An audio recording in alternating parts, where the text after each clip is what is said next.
जय हिंद।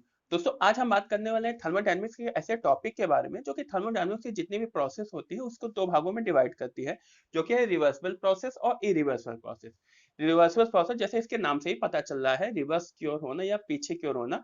तो इसमें हर एक स्टेप में हम अगर पीछे की ओर जाते हैं तो अपने पिछले स्टेप में ये इक्विलिब्रियम शो करता है।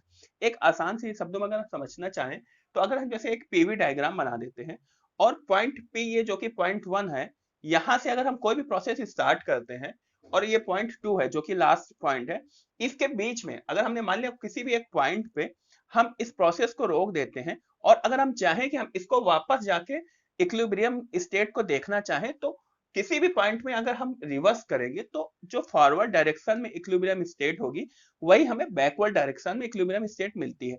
साथ ही इसके कारण जो है सिस्टम या सराउंडिंग में कोई भी इफेक्ट नहीं पड़ता है। हालांकि ये प्रोसेस इतनी स्लो होती है कि इस प्रोसेस को होने में इनफाइनाइट टाइम लगता है।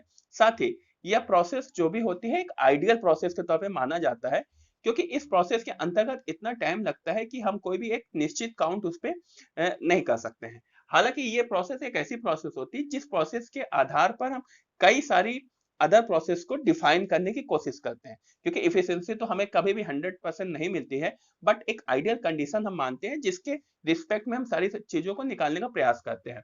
इसी तरीके की रिवर्सल प्रोसेस है। बात करते हैं अगर दूसरे एग्जांपल से, अगर तो अगर हम मान लेते हैं कि सिलेंडर है और एक पिस्टन है। सिलेंडर और पिस्टन का एग्जांपल से अगर हम समझना चाहें रिवर्सिबल प्रोसेस को, तो वहां पे अगर हम एक फनल लगा देते हैं, हम लोगों के घरों में एक कुप्पी कहलाती है, इसको एक्चुअली फनल कहते हैं। तो फनल का अगर हम मान लें जो नीचे का डाया होता है जहां से वो गिरता है उसका डायमीटर जो होता है उसकी हम जो मतलब मान लेते हैं कि जो डाया है उसको बहुत छोटा कर देते हैं और ऊपर से सैंड या बालू अगर हम गिराते हैं तो होता यह है कि बालू के जो कण है वो ऊपर का जो डायमीटर बड़ा है तो ऊपर से तो ज्यादा गिरेगी, बट क्योंकि मैंने डाया नीचे हम लोगों ने डाया जो है वो नीचे का छोटा कर दिया है तो वो छोटे छोटे कण के रूप में गिरेगी। तो और इस प्रोसेस को हम यहाँ पे अपने पिस्टन और सिलेंडर पे वर्कआउट करते हैं तो होता यह है कि जो पिस्टन है वो आता तो नीचे है, क्योंकि सैंड कहीं ना कहीं एक्सटर्नल फोर्स तो एक्स्ट्रा लग ही रहा है, सैंड तो गिरी रही है बट वो धीरे गिर रही है। तो ये पिस्टन जो है वो आता तो नीचे है लेकिन काफी धीरे से आता है। तो इसको हम रिवर्सिबल प्रोसेस मान सकते हैं, हालांकि आइडियल प्रोसेस नहीं है, बट ऐसे एग्जाम्पल इसको हम समझ लेंगे, समझ सकते हैं। साथ ही अगर इसके अलावा एक इरिवर्सिबल प्रोसेस की बात कर लें, इसी के रिस्पेक्ट में हम दूसरे एग्जाम्पल की बात करें इरिवर्सिबल प्रोसेस में, तो इरिवर्सिबल प्रोसेस में ये होता है, ये पिस्टन है, ये सिलेंडर हम मान लेते हैं। जैसे मैंने माना 1 kg का ब्रिक है और उस ब्रिक को हमने सडनली यहाँ पे रख दिया, तो क्या होगा, वो सडनली नीचे आ जाएगा। तो इस पे हुआ क्या, इस पे हुआ ये कि हमें एक इनिशियल स्टेज मिली, जैसे ब्रिक आपका पिस्टन पे आएगा तो होगा ये कि एक तो इनिशियल स्टेज मिल जाएगी और लास्ट में फाइनल स्टेज तब मिलेगी जब वो पिस्टन नीचे आ जाएगा। बीच में हमें कोई ऐसी स्टेज नहीं मिलेगी जिसपे हम इसको रोक के ब्रिक को अपने आप अगर हम चाहें ब्रिक को हटा दे तो वो ऊपर की ओर चला जाए। पिस्टन ऐसा तो पॉसिबल होगा नहीं, क्यों, क्योंकि इसमें हमें सडनली जर्क मिल रहा है। वहीं ये जो बालू के आपके रेसे होंगे वो कण छोटे छोटे कण धीरे धीरे गिरेंगे।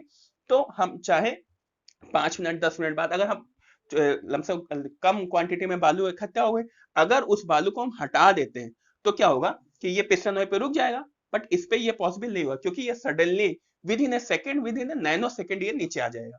तो इसके कारण हमें एक चीज और समझ में आती है कि इरिवर्सिबल प्रोसेस जो होती है इसमें हमें केवल इनिशियल स्टेज और फाइनल स्टेज मिलती है, जबकि रिवर्सिबल प्रोसेस में हमें इनिशियल और फाइनल स्टेज के अलावा बीच में कोई भी ऐसी स्टेज हम ला सकते हैं जहां पे हम ये देखना चाहें कि उस पॉइंट में क्या इक्विलिब्रियम पॉसिबल है या नहीं पॉसिबल है।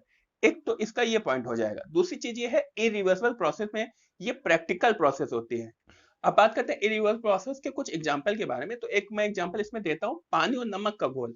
ये भी प्रैक्टिकली पॉसिबल है। कैसे पॉसिबल है, जैसे ही हमने किसी पानी के पॉट में नमक मिलाया तो हमें इसमें फाइनल स्टेज तब मिलेगी जब वो पानी और नमक जो है मिक्स हो जाएगा, उनकी सांद्रता समान हो जाएगी।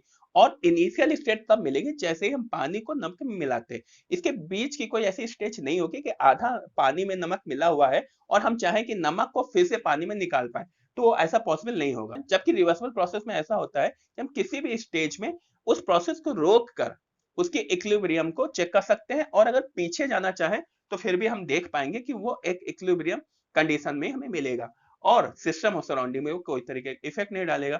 तो इस तरीके से हम रिवर्सिबल और इरिवर्सिबल प्रोसेस को डिफाइन कर सकते हैं। साथ ही अगर बात करें कुछ और रिवर्सल प्रोसेस के पॉइंट के बारे में, तो इसमें ये होता है कि रिवर्सल प्रोसेस में हमेशा ग्राफ हमें मिलता है। ग्राफ हमें इसलिए मिलता है क्योंकि हम इस प्रोसेस में कहीं पर भी किसी भी स्टेज में इक्विलिब्रियम को चेक कर सकते हैं और रिवर्स होने पर भी इसको इक्विलिब्रियम को चेक कर सकते हैं। जबकि इरिवर्सिबल प्रोसेस में हमें ग्राफ नहीं हम बना सकते क्योंकि इसमें हमें केवल इनिशियल और फाइनल स्टेज का मिलता है। दूसरा पॉइंट ये है कि हमेशा रिवर्सिबल प्रोसेस में एक्सटर्नल फोर्स जो है वो इंटरनल फोर्स से अधिक होगा। क्यों अधिक होगा?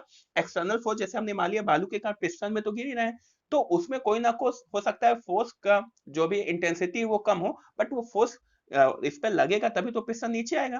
काफी धीरे से नीचे आएगा बट लग तो रहा ही है।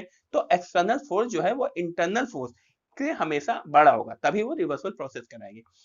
और इसके अलावा जैसा कि मैंने बताया कि इसमें आपका फाइनल और इनिशियल स्टेज मिलेगी।